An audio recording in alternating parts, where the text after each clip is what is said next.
नमस्कार। आप देख रहे हैं नवभारत टाइम्स और मैं हूं चंदन। दरअसल बिहार की राजनीति में इन दिनों एक नेता की बड़ी चर्चा है और वह है अशोक चौधरी जी। कभी भूमिहारों पर टिप्पणी के कारण वो जाने जाते हैं, कभी वो दलितों पर टिप्पणी करते हैं इसलिए जाने जाते हैं। मगर इस बार अगर वो चर्चा में हैं तो उसकी वजह है एक कविता, और उस कविता के शीर्षक से कहीं न कहीं विवाद का वह स्वर गूंजा है, जहां लगता है कि यह कविता जो है शायद नीतीश कुमार जी के लिए लिखी गई है, ऐसा लोग कहते हैं, चर्चा है। और बहरहाल इस चर्चा पे जदयू के भीतर की राजनीति भी गर्म हो गई है। अपरोक्ष रूप से नीरज कुमार ने भी टिप्पणी की है और कई तरह की टिप्पणी आने के बाद ये कहीं लगने लगा है आखिर ऐसी क्या बात है कि अशोक चौधरी लगातार चर्चा में रहना चाहते हैं, विवादों में रहना चाहते हैं। क्या उनकी कोई महत्वाकांक्षा है जो पूरी नहीं हो रही है? क्या उनकी कोई इच्छा अधूरी रह गई है?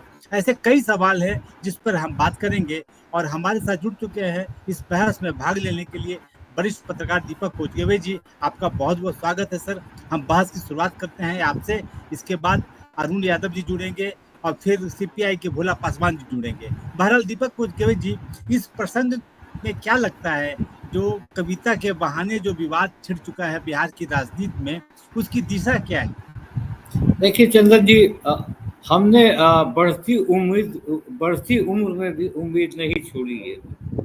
मगर वो अशोक चौधरी का जो प्रकरण आज एक्स पर आया है, वो आप भी वाकिफ होंगे किस तरह वायरल हो रहा है वो, और किस तरह वो सफाई दे रहे हैं, किस तरह मुख्यमंत्री के ये में आवास पर बुलाए गए हैं। ये सारी खबरें पुरानी हो गई। हम लोगों ने इसको सुना है और जान लिया है कि ये प्रकरण अशोक चौधरी ने क्यों शुरू किया। अशोक चौधरी आप देख रहे हैं, जब वो कांग्रेस में थे तो सोनिया को माता मानते थे और प्रदेश अध्यक्ष थे, और जब वो जेडीयू में हैं तो अब नीतीश कुमार को मानस पिता मानते। तो भाई, ये अशोक चौधरी का एक अलग क्वालिटी है अपने पार्टी में अपने को इस्टेब्लिश करने का। और अशोक चौधरी जो नीतीश कुमार के बहुत खास हैं, खास ही नहीं है, बहुत ही खास है। और नीतीश कुमार के साथ उनका लगातार रिश्ता अच्छा है, मजबूत है। और वो कहते हैं कि हम प्यार करते हैं नीतीश कुमार से, और नीतीश कुमार भी हमसे प्यार करते हैं। ये दोनों का अपना प्यार का मामला भी। तो चंदन जी, इन्होंने जो कहा बढ़ती उम्र में उम्मीद छोड़ दीजिए, जो नहीं समझे उसे समझना छोड़ दीजिए, और उसके बाद क्लियरिफिकेशन भी देते हैं। चाहे वो भूमिहार नेताओं के बारे में बोलें तो क्लियरिफिकेशन दिया, आज उन्होंने ये कहा तो वो क्लियरिफिकेशन दिया। तो चंदन जी, इसके पीछे राजनीतिक महत्वाकांक्षा बहुत जबरदस्त है अशोक चौधरी में। अशोक चौधरी जो ताना बाना बूंद रहे थे, अशोक चौधरी ने कहा भी कि जब मैं किसी सदन का सदस्य नहीं था और उन्होंने मुझे मंत्री बना दिया, ये इतिहास हो गया कि किसी दलित को इतना बड़ा सम्मान मिला हो। तो ये बात आज वो कह रहे हैं।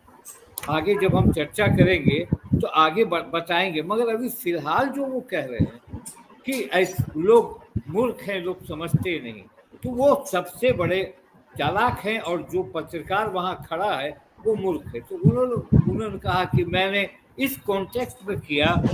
तो कोई भी आदमी, चंदन जी, अगर हम कोई पोस्ट को शेयर करते हैं तो उससे प्रभावित है, या तो वो मुझ पर गुजर रही है। अगर उन्होंने कहा कि आज के बाल बच्चे के लिए लिखा है, आज के बाल बच्चे दूसरे रास्ते जा रहे हैं, तो अगर आपके मन में बाल बच्चे की असुरक्षा है तो आपने वो लिखा, मगर बात फैल गई आगे। और जिस तरह से नीरज कुमार ने कहा कि नीतीश कुमार को नसीहत कोई ना दे, नीतीश कुमार ग्लोबल थिंकर हैं, नीतीश कुमार क्लाइमेट लीडर हैं, हर घर में बिजली, कानून व्यवस्था। तो इससे साफ जाहिर होता है कि इनके इस कविता का नीतीश कुमार पर असर हुआ है। जब प्रवक्ता जो मुख्य प्रवक्ता हो वो अगर डिफेंड कर रहा है नीतीश कुमार को, और उससे पहले भी उन्होंने भूमिहार वाले इशू पर नीरज कुमार ने बहुत खुलकर आक्रमण किया था अशोक चौधरी पर। तो अशोक चौधरी की महत्वाकांक्षा देखिए, वहां पर अशोक चौधरी, वहां पे संजय झा है, ललन सिंह है, अशोक चौधरी है, विजय चौधरी, ये 4 लोग महत्वपूर्ण माने जाते हैं। मैं ललन सिंह के बारे में ये जरूर कह सकता हूं कि ललन सिंह एक आधार है उस पार्टी के, तो उनको 1 नंबर और 2 नंबर और 3 नंबर की बात उन पर नहीं हम लागू करते हैं, क्योंकि नीतीश कुमार के वो सखा है जो छोटे से समता पार्टी से लेकर एक बड़े जनता दल यूनाइटेड तक वो उनके साथ है। इसलिए मैं उनको इस डॉक पे नहीं लाना चाहता, मगर लड़ाई छिड़ी हुई है पहली जो 2 नंबर की। 2 नंबर ऑटोमेटिक अभी संजय झा को बना दिया है नीतीश कुमार। अब विजय कुमार चौधरी हैं, विजय कुमार चौधरी भी उनके पक्ष को बड़ा मजबूती से रखते हैं। तो ये चर्चा है कि विजय कुमार चौधरी बनेंगे डिप्टी सीएम, अगर कोई कैबिनेट का एक्सपेंशन होगा तो उन पर विश्वास नीतीश कुमार करेंगे। मगर यहाँ क्यों नाराजगी हो गई, क्या हो गया अशोक चौधरी को जो बड़ बोले हो गए, बहुत बोलने लगे, क्या हो गया? देखिए, श्याम रजक को जिस दिन लाया गया उसी दिन से अशोक चौधरी ने समझा कि मेरा पत्ता जो है वो कट रहा है, और श्याम रजक को जब राष्ट्रीय महासचिव बना दिया गया तो कहीं ना कहीं उनके मन में पीड़ा हुई होगी, और उन्होंने ये दोहा लिख दिया, बढ़ती उम्र में उम्मीद छोड़ दो, जो नहीं समझे उसे समझाना छोड़ दो। ये सारी बातें उन्होंने शुरू कर दी। तो चंदन जी, मैं ये कह रहा हूँ, पॉलिटिकल इनसिक्योरिटी और नीतीश कुमार का इतना जबरदस्त, उन्होंने तो खुद कहा ना कि मैं नीतीश कुमार से प्यार करता हूँ और नीतीश कुमार मुझसे प्यार करते हैं और नीतीश कुमार मेरे मानस पिता है। तो कहीं ना कहीं ये अच्छा, उनका इधर जो लिस्ट बना 168 लोगों का चुनावी लिस्ट, उससे भी नाम गायब है। तो कहीं ना कहीं ये फ्रस्ट्रेशन आया है उनके दिल में, और उन्होंने जो बात लिखी है, अरे वो कह रहे कि वो बाल बच्चों के लिए मैंने लिखा, आज के परिवेश में लिखा, मुझे नहीं लगता है। मुझे लगता है कि चर्चा प्रेस में भी होने लगी कि उनका पट्टा कटेगा और उनको मंत्रिमंडल से हटाया जाएगा, ये सारी बातें हैं। तो अशोक चौधरी उसी दिन नीतीश कुमार के नज़र में थोड़े डाइल्यूट हुए जिस दिन अपनी बेटी शांभवी को उन्होंने चिराग पासवान की पार्टी से टिकट दिलवाया, उसमें डाइल्यूट हुए, और ये धीरे धीरे बीजेपी की तरफ, चूंकि किशोर कुणाल के समझी भी हो गए और इधर प्रधानमंत्री नरेंद्र मोदी से सपरिवार मिले, तो कहीं ना कहीं इनसिक्योरिटी तो भाई नीतीश कुमार को होगी। तो और आज का ये प्रकरण अब कितना आगे जाएगा, हालांकि उन्होंने प्रकरण को रोक दिया, मैं फिर आऊंगा सर जी। मैं फिर आऊंगा। हमारे साथ जुड़ चुके हैं राजद के प्रवक्ता अरुण कुमार यादव जी। अरुण जी, आप इस प्रसंग को कैसे देख रहे हैं? अशोक चौधरी का लगातार वक्तव्य आना, उस पर फिर जदयू के भीतर ही बयान आना, फिर सफाई आना, कि क्या जदयू के भीतर क्या चल रहा है? देखिए रमाकांत जी, दीपक जी तो विस्तार से सारी बातों को रख ली और कुछ बच नहीं गया।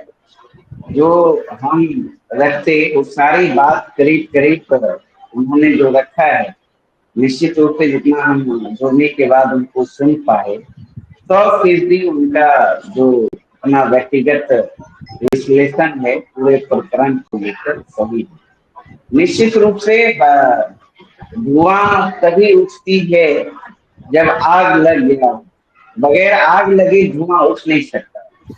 और वहां तो जबरदस्त जो दिखने को मिल रहा है, जो देख रहे हैं वे सारे लोग जो पॉलिटिकल व्यक्ति हुए या जो भी आप लोग पत्रकारिता जगत से जुड़े हुए व्यक्ति, सारे चीज को तो समझ नहीं रहे हैं।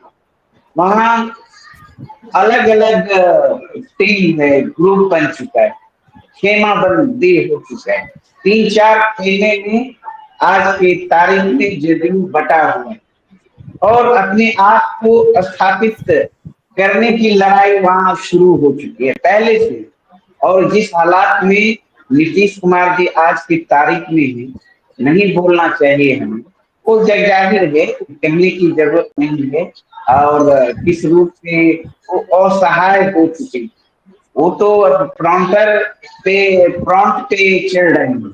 और अब सोचने की शक्ति, समझने की शक्ति, जो एक नेतृत्वकर्ता को अपने संगठन को चलाने की जो नेतृत्वकर्ता के पास क्षमता होनी चाहिए बौद्धिक रूप से, हर दृष्टिकोण से और उम्र के लिहाज से भी आप देखेंगे, या फिर आंतरिक और शारीरिक रूप से सारे लोग कहते हैं, वो कहने की जरूरत नहीं है, समझ ही चुके होंगे। तो इस बीच में वहां खेमे बंदी जबरदस्त हो गई, जो आया लोग। अब देखिए धीरे धीरे धीरे धीरे वहां जब देखेंगे, जो समता पार्टी के गठन काल से जो लीडर थे नीतीश जी के साथ, वो अब मुख्य भूमिका में नहीं थे, मात्र कोई नहीं नजर आ रहे। और जो भी नजर आ रहे हैं वो आए लोग हैं, मतलब दूसरे दल से आए हुए लोग हैं। वो अपना वर्चस्व जमाने के चक्कर में ये लोग सब लोग लगे हुए हैं। चाहे संजय झा की बात कर लें, अशोक चौधरी की बात कर लें, या फिर इधर मनीष वर्मा की बात कर लें, और ये उठापटक लगातार, चाहे इससे पहले आरसीपी सिंह भी इसी दौर में थे, तो तरह तक ललन सिंह जी भी शुरुआती दौर से उनके साथ थे, लेकिन बीच में आपने देखा वो भी अलग नीतीश जी से हो चुके थे। क्या क्या बयान नीतीश जी के बारे में खुद ललन सिंह कहा करते थे कि पेट में दांत है नीतीश कुमार जी को, हम ही इलाज करेंगे, तरह तरह का बयान जो है कि मीडिया में आज भी सर्च करेंगे तो मिल जाएगा। तो वहां तो घमासान मचा हुआ है। और उसमें अब कई विश्लेषकों का मानना है कि कुछ लोग जो है भारतीय जनता पार्टी के एजेंडे पर वहां काम कर रहे हैं नीतीश जी के साथ। और दिल शरीर भले जदयू के साथ है, नीतीश जी के साथ है, लेकिन कई नेता भारतीय जनता पार्टी के संपर्क में है, उनके एजेंडे पर काम कर रहे हैं। और कभी कभी तो नीतीश जी को महसूस भी हो जाता है और वो महसूस भी कर रहे हैं। और जब जब ऐसा लगा है, उन्होंने पब्लिक डोमेन में भी आके कहा है। अब यहाँ पे अगर देखेंगे, महागठबंधन में भी शामिल जब हुए थे 9 अगस्त 2022 को, तो उन्होंने सबसे पहले यही बातें कही थी कि भारतीय जनता पार्टी जदयू को समाप्त करने पर तुली हुई थी, लगी हुई थी। तरह तरह की बातें उन्होंने कह के उनसे नाता तोड़ा था। तो आज भी चाहे संजय झा हों और ठीक ही दीपक जी ने कहा, जो पूरा प्रकरण सामने आया है, अशोक चौधरी जी पूरे परिवार के साथ भारतीय जनता पार्टी के बड़े नेताओं से मिलना जुलना, उनकी बेटी की शादी इंटरकास्ट मैरिज हुआ कुणाल जी के बेटे से, तो सारे चीज, या बेटी को दूसरे दल से चुनाव भी लड़वाए। यहाँ तक भी बीच में आया कि भाई एलजेपीआर के 3 सांसद भाजपा के संपर्क में। तो बहुत सारी बातें अंदर खाने में नोरा कुश्ती जारी है। तो विशेष हम लोगों को क्या कहना, तो उसपे तो लिखित ऊपर भी आज डिबेट बुला लिए हैं, तो फिर वक्तव्य कुछ व्यक्तिगत रूप से जा रहे थे, तो अपनी बात तो यही है।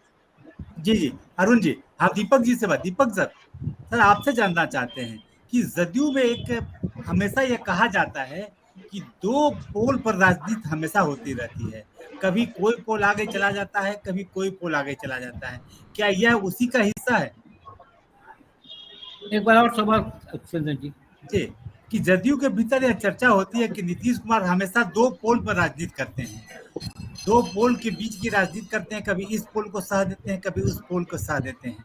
क्या अशोक चौधरी के साथ ऐसा ही कुछ हुआ है कि पहले खूब तरजीह मिली, अब नहीं मिल रही है? जी, आपने सवाल बहुत अच्छा किया है। बहुत ये नीतीश कुमार जब 2 पोल की बात करते हैं, नीतीश कुमार के पास अभी 4 पोल, 2 पोल नहीं है।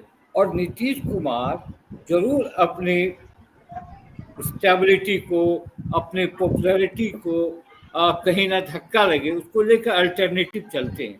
आपने देखा होगा एक ये समय था जब आरसीपी उनके बहुत ब्रांडेड थे, उनके खास थे, नंबर 2 थे, उनके ऊपर प्रशांत किशोर को लाया गया था, याद कीजिए। उसके बाद वो नाराज होते चले गए, फिर उसके बाद प्रशांत किशोर को हटाया गया। अब फिर अब आप आइए, ये अशोक चौधरी की प्रकरण की बात करते हैं। अशोक चौधरी और ललन सिंह और का कोई कंपेरिजन नहीं है पार्टी, क्योंकि अशोक सिंह बाहर से आए हैं, कांग्रेस की राजनीति करके आए हैं, और ललन सिंह उस धागे में शुरू से बंधे हुए हैं। तो मैं ये बता रहा हूँ कि आपको याद होगा कि जब वो बरबीघा जाते रहे, वहाँ के लोकल विधायक को बिना बताए, बिना उनको कंसेंट में लिए, याद है, वो वहाँ रैली करते थे और चुनावी सभा करते थे, जिसकी शिकायत वहाँ के, ये एक उदाहरण बता रहा हूँ, जिसकी शिकायत वहाँ के विधायक सुदर्शन नाम था, सुदर्शन जी हाँ, राजू सिंह के, उन्होंने ललन सिंह को कहे। ललन सिंह ने सिर्फ इतना ही पूछा था कि आप कहीं जाते हैं तो हमें बताएं, वो राष्ट्रीय अध्यक्ष थे, तो उन्होंने जो जवाब दिया था, एरोगेंसी देखने को मिली थी कि मैं आपसे क्यों पूछूंगा, आप होते हैं कौन।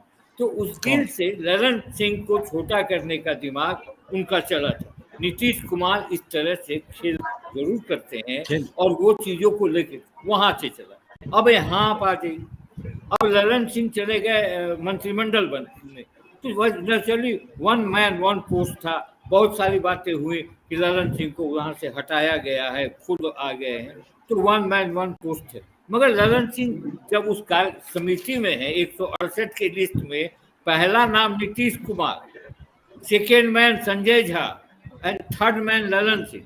मैं ललन सिंह को थर्ड मैन नहीं मानता हूँ, Lalan Singh second man parallel to Nitish Kumar हैं। तो वो जो किया वहां पर से, अब आप देखिए श्याम रजक को ला दिया गया वहां पर, ऊपर में एक पोल वहां गाड़ा इनके सामने, अशोक चौधरी के सामने। ये इनको बहुत जबरदस्त लगा और ये लगा कि हमको राष्ट्रीय महासचिव नहीं बना के फिर श्याम रजक वो हमारा पॉलिटिक्स करेगा, क्योंकि श्याम रजक ने वो पॉलिटिक्स की है आरजेडी में भी और बहुतों जगह पर।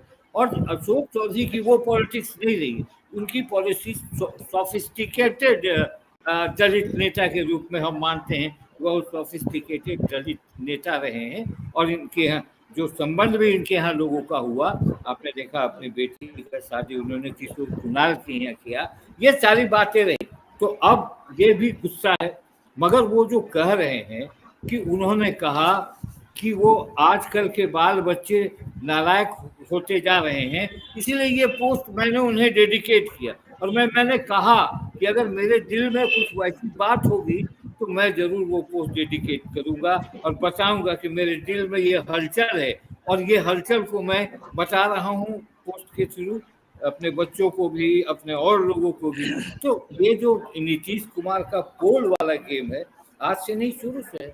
आपने देखा जॉर्ज फर्नांडिस का पोल, शरद यादव का पोल, उसके बाद आप आगे ये ललन सिंह का पोल, आरसीपी का पोल, तो पोल बहुत है। और नीतीश कुमार बस समझिएगा कि वो अपने बुद्धि से और अपने ब्रेन से पोल पर किसको ऊपर चढ़ाना और किससे एक बैग ग्रीस लगा के नीचे कर देना है, वो तो उनके बाएं हाथ का खेल है। और अशोक चौधरी आज की तारीख में जो समझ चुके थे कि हम नंबर 2 होंगे, अब वो नंबर 2 नहीं होंगे। और नंबर 2 का सिलेक्शन नीतीश कुमार ने कर दिया है संजय झा को, और संजय झा नंबर 2 है। नंबर 3 पे विजय चौधरी भी है, विजय चौधरी हो सकता है डिप्टी सीएम बनाया जाए, या अब मनीष वर्मा आ गए हैं, अब वो नंबर 2 हो सकते हैं। क्योंकि मनीष वर्मा को, मैं भूल गया था, मनीष वर्मा को लगातार अब पार्टी के संगठन को मजबूत करने का सिग्नल दे दिया है नीतीश कुमार ने, तो नंबर 2 पर वो आना चाहेंगे और नंबर 2 वो बनाना चाहेंगे।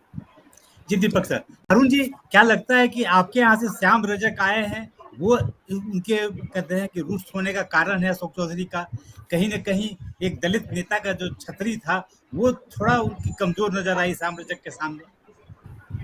जी देखिए, इस पे मैं क्या कहूँ, अब आग लगी है उनके घर में और उनके ही चिराग से, तो फिर इस पे विशेष हमको कमेंट करना उचित नहीं लगता। और दीपक सर ने तो विस्तार से सारी बातें रखी इससे ना दायां कुछ है, ना इससे ज्यादा कोई बायां, और इससे ज्यादा कोई रख भी नहीं सकता है रमाकांत जी। जिस तरीके से पूरे इतिहास को खंगाल के रख दी, और किनके साथ नीतीश कुमार जी ने चीटिंग करने का काम किया, किनको किनको ऊपर चढ़ाकर नीचे गिराने का काम किया, जॉर्ज साहब से लेकर शरद यादव जी से लेकर दिग्विजय सिंह तक, और हाल के दिनों में आरसीपी की बात करें, बहुत सारा कहानी है। तो हमारे आदरणीय नेता लालू यादव जी तो ठीक ही कहते हैं, अब कैसा कोई सगा नहीं जिसे नीतीश कुमार जी सगा नहीं, तो वो ठगने के तो मास्टर फैक्ट्री, किनको कहाँ वो ठग लेंगे, किनको किस कचनी में ले लेंगे। तो ये अशोक चौधरी की स्टेट की मूवी है, तो जुम्मा 4 दिन ठीक का दीपक सर ने कांग्रेस से गए थे छलांग मार के, एक उनके लंबे संघर्ष के वो साथी नहीं रहे। तो लंबे संघर्ष के जो साथी नीतीश जी के रहे जनता पार्टी गठन काल से, तो उनको तो उन्होंने बख्शा नहीं, चाहे सतीश कुमार से लेकर कई ऐसे एग्जाम्पल है, एग्जाम्पल इन्होंने रखने का काम किया बिल्कुल। इसलिए देखिए कुछ ठीक ठाक नहीं चल रहा है वहाँ। ये तो सत्य है कि जो है जदयू डूबती नाव है, और जो भी उस पर सवारी कर रही है उनको सबको पता है कि हम डूबती नाव पे सवार हैं। तो अपने अपने तरीके से जान बचाने के लिए आने वाले समय में जो देखेंगे, कुछ इधर बिखरेंगे, कुछ उधर जाएंगे, कुछ उधर, जदयू तो समाप्त होने के कगार पे, सब कोई समझ रहा है कि अंतिम पारी खेल रहे हैं नीतीश जी, इसमें कहीं कोई संदेह नहीं है। तो इसलिए ज्यादा इस पर विस्तार से बताना हमारे लिए उचित नहीं होगा। समय का इंतजार करिए, सारा चीज तो सामने आ ही रहा है। दीपक सर, आपको ये जो लगातार जो बातें आ रही है, जो संघर्ष हो रहा है आपस में, वो जदयू को दिशा निर्धारित करने की दिशा में बढ़ चुका है क्या, कि जदयू का भविष्य क्या होगा आगामी चुनाव को लेकर के, करिए संघर्ष जारी रहेगा? देखिए जदयू का भविष्य और जिस तरह से उनके पार्टी की इंटरनल जो स्थितियां हैं, और जिस तरह से नीतीश कुमार उसको झेल रहे हैं, और नीतीश कुमार समझ रहे हैं कि आने वाला दिन बहुत कठिन है। वैसे नीतीश कुमार लगातार मूव कर रहे हैं और काम कर रहे हैं, दिखा रहे हैं कि ये पुल बन रहा है, पुल गिर भी रहा है, ये सब कुछ हो रहा है। तो मुझे जो लगता है कि जो पार्टी, देखिए नीतीश कुमार की पार्टी के किसी के जाने से और किसी के आने से वो फर्क नहीं पड़ा था। आपने कहा आरसीपी चले गए, लोगों को कहा कि आरसीपी चले गए बहुत सारा प्रॉब्लम होगा, और नीतीश कुमार ने अपना वोट बैंक तो बचाया। अपना वोट बैंक पार्लियामेंट चुनाव में नीतीश कुमार ने बीजेपी को अपने मुट्ठी में लिया, और उस चुनाव के बाद बीजेपी बुरी तरह से उनके गिरफ्त में है, और बीजेपी नहीं उठना, बीजेपी कुछ बोल भी नहीं पा रही है। तो नीतीश कुमार कहीं न कहीं अपने जातीय समीकरण को, अपने कामों से चीजों को पक्ष में ले आते हैं। जहां तक इंटरनल फ्यूड की बात है, तो इंटरनल फ्यूड आगे आने वाले दिनों में दिखने लगा। देखिए अब अशोक चौधरी ने जैसे कहा, भूमियारों पर उन्होंने बयान दिया, आपने देखा कि अनंत सिंह भूमियार वो ज्वाइन कर रहे हैं आरजेडी, अरुण कुमार और सूरज भान की भी चर्चा है, ये तीनों आ रहे। तो इस तरह से उनके बयान के बाद नीतीश कुमार भूमिहारों को पूरी तरीके से अपने काबू में लाना चाहते हैं। उधर मुन्ना शुक्ला आरजेडी में, मुन्ना शुक्ला भी दहाड़ रहे हैं। तो ये जो नीतीश कुमार का जो ब्रेन है, वो ब्रेन मानना पड़ेगा कि लगातार 18 वर्षों में, जैसे अभी आरजेडी ने कहा कि उनके बंद हो गए, आपने याद कीजिए, अब आरजेडी ने भी कह दिया कि अब उनसे मेरा कोई मतलब नहीं, और अमित शाह ने भी और प्रधानमंत्री ने कहा कि रास्ते बंद हो, दरवाजे बंद हो, खुल गया। आज मैं एक जगह समाचार पढ़ रहा था कि बीजेपी के साथ जेडीयू के टिकट को लेकर तानातानी है, और आरजेडी उस मामले में चुप है, और आरजेडी, तो ये कहीं न कहीं नीतीश की तो खासियत है ना, ये तो मानना पड़ेगा। लालू यादव गरीब तबके के बड़े नेता माने जाते रहे हैं, लालू यादव ने जो पॉलिटिक्स की थी सामाजिक न्याय की और गरीबों को उठाने की, उसमें वो लालू यादव हैं। और लालू यादव आज तक बहुत धक्के लगे मगर खास अभी भी खिलता जा रहा है। उसी तरह नीतीश कुमार काम और गवर्नेंस के लिए बहुत माने जाते हैं, इसे नीतीश कुमार। तो ये दो बड़े लीडर, ये दो बड़ी पार्टियां बहुत जल्दी खत्म होने वाली नहीं है। और बीजेपी को सहारा पूरी तरह अब आने वाले दिनों में देखिए क्या होता है, मैं नहीं कह सकता, मगर जिस तरह से बातें हो रही है झारखंड में लेकर, बिहार को लेकर, आने वाला उम्मीद देखिए क्या होना चाहिए। मगर नीतीश कुमार एक ऐसे चतुर राजनीतिज्ञ हैं जो बिहार बहुत दिनों के तक नहीं देखेगा वैसे चतुर राजनीति। जी अरुण जी, जिस तरह से आपने कहा कि जदयू के भीतर ऐसे कई लोग हैं जो शारीरिक रूप से जदयू में हैं लेकिन अंतरात्मा से वो भाजपा के साथ में है, यही आरोप अशोक चौधरी पर भी लग रहा है। वो महागठबंधन के नजदीक हैं, वो मुकेश जी के यहाँ जाते हैं, मछली भात खाते हैं। क्या यह उनके इस रूप का कहीं जदयू के भीतर आक्रोश तो नहीं आ रहा है? क्योंकि सवाल उठे थे कि मुकेश सहनी के यहाँ। देखिए रमणकांत जी, कई सवाल अगर अशोक चौधरी पर ही तो पूरा ध्यान केंद्रित कर रहा हूँ। संजय झा भी है भारतीय जनता पार्टी के संपर्क में और वहीं से उनका लैंडिंग हुआ है जदयू में। ऐसे कई नेता हैं, तो आंतरिक कला जबरदस्त है और उस कला का इलाज समझ में नीतीश जी को भी अब नहीं आ रहा। और तब ना देख रहे हैं कि किस तरीके से आपस में मिले हुए हैं। सुबह जो है क्या आपने देखा, अशोक चौधरी का ट्वीट आता है, उसके बाद मुख्य प्रवक्ता जो पार्टी का नीरज कुमार का, उसके ऊपर हमला वो करते हैं, बयान आता है। फिर उसके बयान उपरांत अशोक चौधरी का रिएक्शन आता है। फिर उसके बाद अशोक चौधरी मुख्यमंत्री नीतीश जी के साथ एक फोटो शेयर करते हैं कि आज का ही है। तो ये सब क्या है?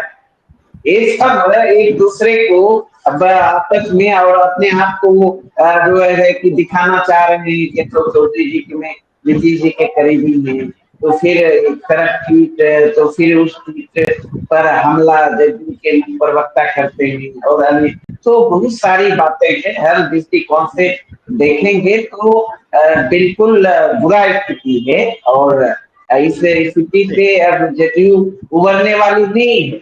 और सबसे पहली बात, और जनता भी उसको नकार भी चुकी है। सबसे पहले आपने देखा 3 नंबर की पार्टी है।